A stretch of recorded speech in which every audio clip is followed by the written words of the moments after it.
Engkau Tuhan Maha Pengasih, Engkau Tuhan Maha Penyabar. Terpujilah nama-Mu Bapa dari selamanya sampai selamanya. Bapa, berfirman-Lah pada siang hari ini untuk merubah hidup kami, untuk memberi kami kekuatan, terlebih memberi kami hikmat untuk melakukan firman-Mu. Terpuji nama-Mu Tuhan dari selamanya sampai selamanya. Hanya di dalam nama Tuhan Yesus kami bermohon. Haleluya. Amin. Silakan duduk. Firman Tuhan pada siang hari ini, firman yang sering kita dengar dan firman bagi Tuhan kita dari kitab Ibrani pasal 11 ayat 1. Ibrani pasal 11 ayat 1 yang mengatakan, iman adalah dasar dari segala sesuatu yang kita harapkan dan bukti dari segala sesuatu yang kita tidak lihat. Saya ulangi, iman adalah dasar dari segala sesuatu yang kita harapkan dan dari segala sesuatu yang tidak kita lihat. Saudaraku yang terkasih, kita semua punya iman. Kita yang hadir semua ini beriman. Hanya pertanyaannya sekarang, iman kita ini bertumbuh atau tidak? Iman kita ini bertumbuh atau diam atau malah mundur? Apa yang membuat iman kita bertumbuh? Bagaimana iman kita bisa bertumbuh? Iman tanpa dipimpin Roh Kudus nggak akan bertumbuh. Iman hanya dipimpin Roh Kudus lah, maka iman kita bertumbuh. Saudara terkasih, di akhir zaman ini pasti banyak serangan kepada iman kita. Di akhir zaman yang sekarang, kita mendengar perang dunia ketiga sebentar lagi. Sekarang perang antar robot, sebentar lagi nuklir akan diledakkan. Memang itu akan tanda akhir zaman. Gak lama lagi dunia ini akan berakhir. Apakah kita sudah siap untuk itu? Dan dunia dengan segala macam, dari TV, dari film, dan segala macam medsos untuk mempengaruhi otak kita untuk melenceng. Dari itu, bagaimana dengan iman kita? Bagaimana iman kita sudah siapkah menghadapi akhir zaman? Apakah iman kita all out betul-betul untuk semakin bertumbuh, semakin bertumbuh, semakin bertumbuh? Tuhan Yesus pernah berkata, imanmu kalau hanya sebiji sesawi aja, engkau akan bisa memindahkan gunung. Itu tingkat cara Tuhan Yesus yang luar biasa. Imanmu kalau biji sesawi, engkau bisa memindahkan gunung. Maksud Tuhan Yesus bukan iman kita pindahkan gunung. Untuk apa kita gaya-gaya? Enggak, gunung pindah kau. Enggak ada gunanya bagi kita. Artinya apa? Apa maksud kata-kata Tuhan Yesus lebih dalam lagi? Dari segala gunung persoalan kita, gunung penderitaan kita, gunung siksaan kita, gunung dihina kita, kita bisa pindahkan dengan iman kita. Iman yang bagaimana, saudara? Saya dulu waktu pertama kali saya di gereja lama, dari gereja Metodis. Saya baru mengerti firman Tuhan setelah saya masuk gereja karismatik. Saya waktu masuk gereja karismatik, saya ditegur waktu pendeta Andres Raharjo berkhotbah tentang hidup yang berkemenangan. Situ saya ambil keputusan, saya harus melayani Tuhan. Dalam perjalanan hidup saya nggak apa-apa bersaksi lagi, tapi tadi saya Tuhan ingatkan untuk saya bersaksi. Dalam perjalanan hidup pelayanan saya, semakin saya melayani Tuhan, semakin saya diserang, semakin saya melayani Tuhan diserang, dan titik puncaknya saya nggak punya apa-apa. Saya jatuh miskin, usaha saya hancur, jatuh miskin dan nggak punya apa-apa. Saudara berkata, waktu nggak punya apa-apa, di situ Tuhan uji. Apakah saya melayani Tuhan terus? Waktu nggak punya apa-apa, saya melayani di GKPB di Tiara waktu itu. Saya melayani keyboard 5 kali, jam 7, 9, 11, 35. Tidak ada low gift sama sekali.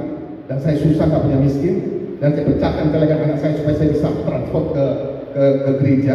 Saya pecahkan, saudara, supaya saya bisa transport. Dan waktu itu nggak ada baju putih saya beli dengan uang yang ada sedikit dari kantong saya baju putih supaya saya melayani, saudara.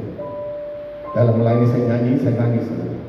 Saya nangis, saya betapa indahnya memuji Tuhan. Walaupun sampai sekarang aku pun, walaupun aku hidup hancur, walaupun aku miskin, walaupun tantangan berat di mukaku, aku tetap mencintai Engkau. I love you, Tuhan. Tidak ada satu apapun untuk melepaskan aku untuk mencintai aku. Seandainya aku hancur habis, aku tetap mencintai Engkau. Itu pelayanan, saudara. Dan saya lihat pertolongan Tuhan yang luar biasa. Saya tidak akan tergeletak. Tuhan berkati saya. Mungkin saudara bertanya, saya nggak punya apa-apa, rumah saya diambil, saya diusir, saya mau ditikam, saya tetap waktu itu itu mau ditikam iman saya diusir, saya dicaci maki, dihina. Ini asik melayani aja, gak ada uangnya ini. Si Budiman ini melayani terus gak ada uangnya ini. Dihina semua. Tapi saya tetap pegang doa. Yang mau menikam saya, menghina saya. Dan saya disuruh minta maaf sama kadang menikam saya. Saya minta maaf dari tidak kesalahan saya. Saya siap untuk tetap berkeluarga. Artinya apa? Saya cari cinta, saya cari kasih Tuhan. Kita mencontoh kasih Kristus yang luar biasa. Ini Tuhan kita yang luar biasa, yang penuh dengan kasihnya. Dia punya hak, mati semua, hancur semua. Tapi dia begitu kasih kepada kita. Dia relakan anaknya tunggal untuk menebus saudara dan saya. Kasih itulah yang kita contoh. Itulah kekristenan itu. Saudara dengan baik. Hujan nggak bisa kita hentikan. Hujan nggak bisa kita hentikan. Tapi kita bisa pakai payung, nggak ada hujan.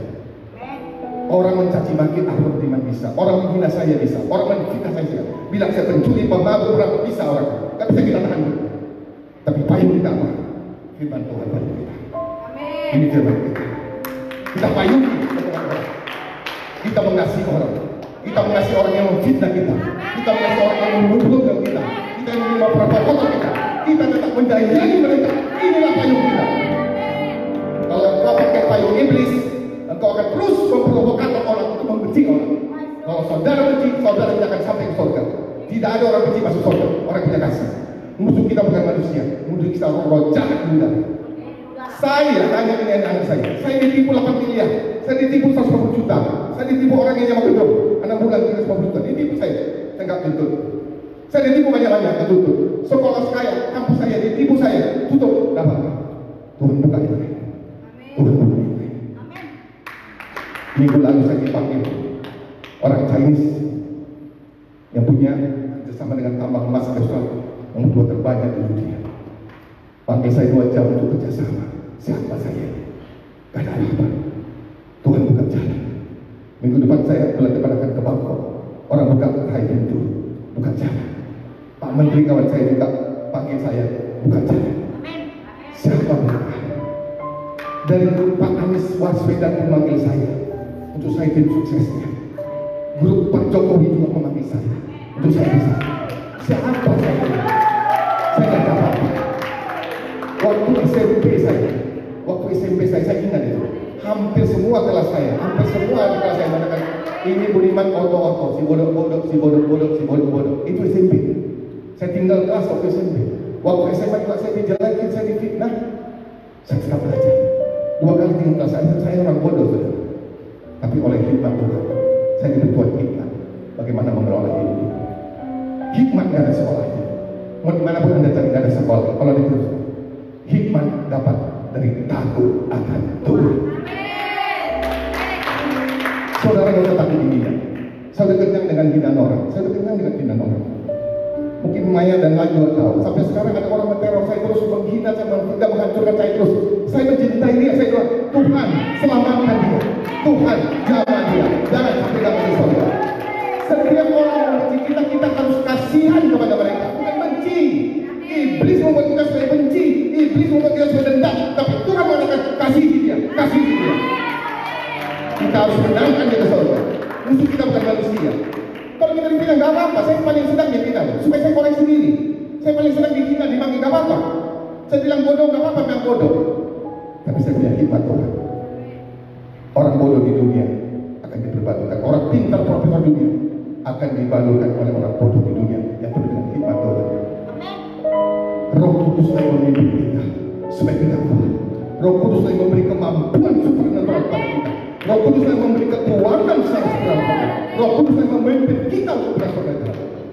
Contoh saudara, Daud hanya dengan batu kecil, masa bisa roboh Goliat?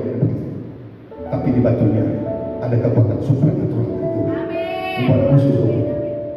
Saudara, iman kita harus berbuah. Kalau saudara semua dan saya tidak bawa buah ke surga, jangan harap kita masuk surga. Kita harus berbuah. Siapa yang berbuah? Orang yang berubah.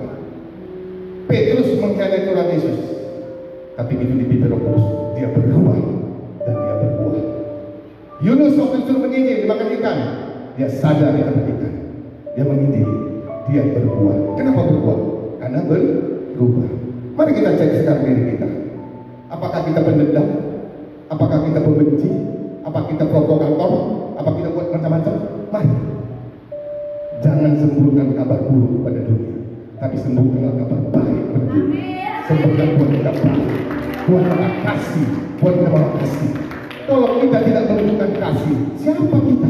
Nggak layak disebut orang Kristen.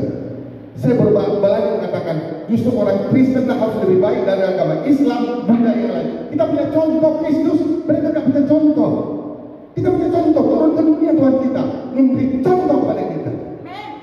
Tuhan Yesus bukan nggak bisa lahir di istana, nggak apa-apa. Biar manusia tahu dia siap lahir di kandang domba, apapun dia siap lahir. Demi apa? Menyelamatkan saudara dan saya. Begitu saudara, kita ini tidak apa-apa. Apa yang mau kita sombongkan? Semua punya Tuhan. Apa yang ada di sana semua punya Tuhan. Saudara dengar baik. Kenapa saya bisa jadi? Dari saya hancur dari nol minus punya utang, punya utang dan dihina, dan dibilang sampai kiamat kau tidak bisa bayar utang kau beriman. 6 bulan saya selesai. Kenapa? Tuhan jamah orang dari seberang agama Islam, tabung haji dari Malaysia, menyerahkan saya membangun sawit 45.000 hektar sawit. Itu yang saya kerjakan. Akhirnya hidup saya berlimpah-limpah. Mereka Islam, saya Kristen. Saya sendiri Kristen waktu itu. Dan di Partai Amanat Nasional pun, saya orang Kristen menonjol. Saya pada tidur di asrama haji, asrama haji Pondok Gede di Jakarta. Kenapa? Saya mau jadi terang bagi mereka, supaya mereka tahu bahwa orang Kristen itu orang baik. Dan mereka berkata, kami pikir Pak Arnold, Kristen ini minoritas sombong. Rupanya Kristen ini baik. Karena saya dipanggil, saya bisa ngurus izin gereja yang terbesar di dunia. Kita harus pakai Tuhan sebagai Allah. Kita harus berbuat. Kalau enggak, ngapain kita gereja? Ngapain kita capek-capek? Pelayanan jangan lari. Saya bilang sama anak saya tidak pernah melari dari pelayanan. Saya tidak mau lari dari pelayanan. Pakai apa aku balas buat selain lain? Kau yang mengasihi dan percaya. Saudara dengan baik, jangan kita terkecoh oleh iblis, jangan tertipu oleh iblis, tapi kita lawan dengan firman Tuhan. Inilah payung kita, inilah payung iman kita, sehingga kita bisa mengasihi orang yang membenci kita, sehingga kita bisa mengasihi orang yang memfitnah kita, sehingga kita bisa mengasihi orang yang menipu kita, sehingga kita mengasihi orang yang membohong kita. Indah kalau kita punya kasih, saudara. Kalau saya punya kasih, tanya anak-anak saya ketawa meledak-ledak, kita plong. Saya nggak mau benci. Itu ada yang ingin benci 1 menit, saya usir benci, nggak mau sama. Tak saya izinkan saya nggak benci, aku iri hati toh. Orang yang lebih pintar saya contoh, jangan saya. Orang tukang becak ada yang baik, contoh dari yang baik dari mereka. Saya kalau tidak salah kepada siapa saya tidak takut. Tapi kalau saya salah sama tukang becak itu salah. Karena kita sama-sama manusia. Dari itu, khotbah saya kuncinya. Izinkanlah iman kita untuk bertumbuh. Kasih Roh Kudus yang memimpin kita, sehingga kita menangkan peperangan kita pada roh kita. Mari kita saling merangkul. Marilah kasih Kristus itu terfokus kepada kita, sehingga ini bisa kita tularkan dan orang dunia melihat. Ini dia orang seperti ini belum pernah kulihat. Mereka betul-betul orang Kristen, punya kasih, mengampuni, memaafkan, dan memberi motivasi. Jangan seperti orang Kristen yang dulu, orang Amerika yang dulu. Waktu si Gautama mau masuk gereja, pakai selop gak dikasih masuk. Maka Buddha Gautama mengatakan, pengajaran Kristus, saya mencintai pengajaran Kristus, tapi saya paling benci dengan pengikutnya. Kenapa? Pengikutnya tidak jadi contoh. Di akhir zaman ini mari kita bangkit, pengikut Kristus yang bagus, seperti Romansen, seperti Paulus, seperti Yohanes, seperti Petrus yang dirubahkan menjadi pengikut yang kuasa, supaya kuasa Tuhan mengalir dalam hidup. Bagi Tuhan tak ada yang mustahil. Bagi Tuhan tak ada yang tak mungkin. Mukjizatnya disediakan bagiku, diangkat dan dipulihkan. Bagi Tuhan tak ada yang mustahil.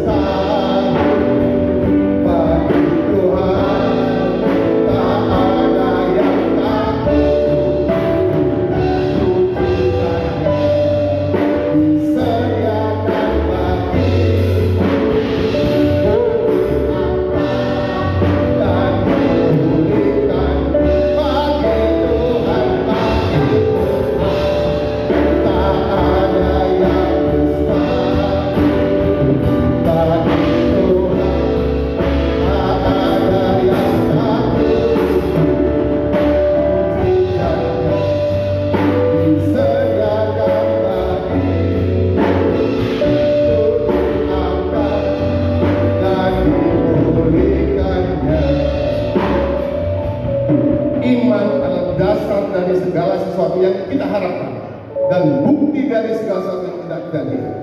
Kita hidup ini adalah berpengharapan. Karena berpengharapanlah saya, karena berpengharapan ini semata hidup saya semangat. Orang yang gak ada harapan gak semangat hidupnya. Makanya kembangkanlah harapan kita pada Tuhan, kembangkan dan yakin. Lihat saudara, apa yang tidak kita pikirkan itu yang kita tahu. Rencana Tuhan lebih bagus dalam hidupku daripada rencanaku sendiri, karena Tuhan lebih tahu apa rencana yang terbaik bagi hidup. Saudara, iman pengharapan kita harus kuat, pengharapan kita harus semangat. Itu yang membuat semangat hidup. Saudara, saya beriman, saya berapa kali saya katakan kadang, saya sering sakit tuh. Kau sering sakit tapi kau bilang kau gak mati, saya gak mati. Saya beriman Tuhan Yesus kedua kalinya saya terangkan. Itu iman saya. Maka saya bertobat-tobat. Apapun terjadi saya bertobat. Karena saya tahu saya pasti ke surga. Kalau kita nggak ke surga, kita nggak semangat saudara. Jadi kalau kita kita pasti ke surga, semangat. Mau tantangan banyak, mau pelayanan gimana, pelayanan hujan pun kita tembus. Demi nama Tuhan kita berdoa. Jadilah jemaat yang berkemenangan. Jadilah hidup yang sepakat. Apa benar dengan baik. Kalau saudara mau kelas iman, makin banyak tantangan, makin kelas.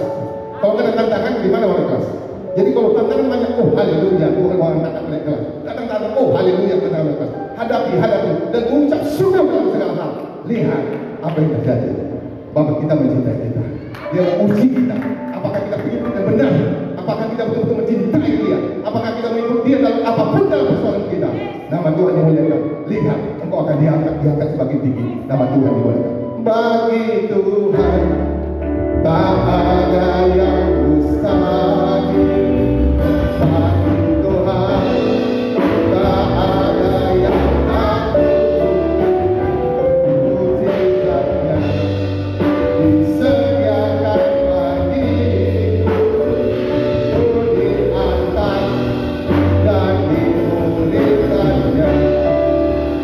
Saya berharap jemaat-jemaat Nabi kita, maupun yakin, jangan pernah mau sakit hati.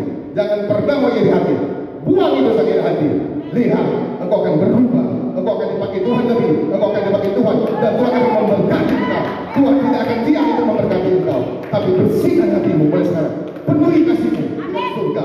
Saya merangkul, saya mengasihi bergandengan tangan untuk mencari jiwa-jiwa untuk kemuliaan Tuhan.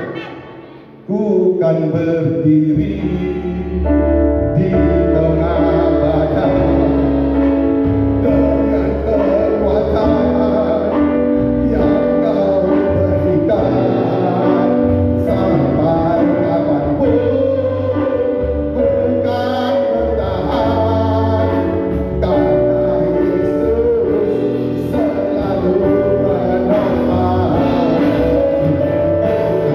Berdiri di tengah badai dengan kekuatan yang Kau berikan sampai bukan bertahan karena Yesus selalu menopang hidupku.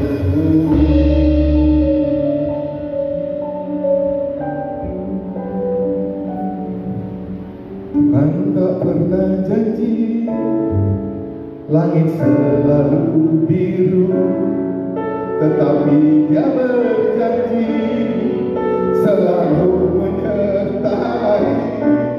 Tuhan tak pernah janji jalan selalu rata, tetapi Dia berjanji memberi kekuatan.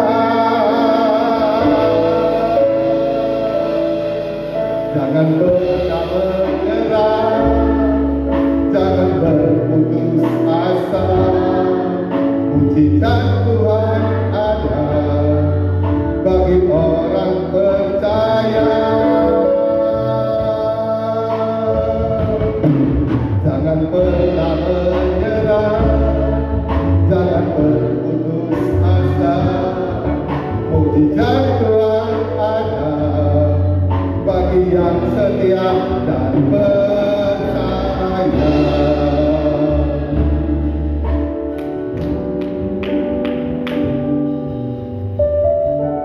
Bapakku rindu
Terima kasih Bapa Surgawi. Betapa indahnya kalau kami berada dalam hadirat-Mu. Kami mau tinggal terus dalam baik-Mu yang penuh dengan hadirat-Mu ya Tuhan. Supaya kami memenangkan pertandingan apapun dalam hidup ini. Sehingga kami menjadi umat pemenang. Umat yang penuh dengan kasih Bapa turun atas kami. Supaya ini kami peragakan kepada dunia bahwa kami tidak serupa dengan dunia ini. Kami berubah perbuatan budi kami. Kami mau serupa seperti Kristus, karena itulah pesan Kristus bagi kami. Terpuji nama Tuhan dari selama-lamanya. Di dalam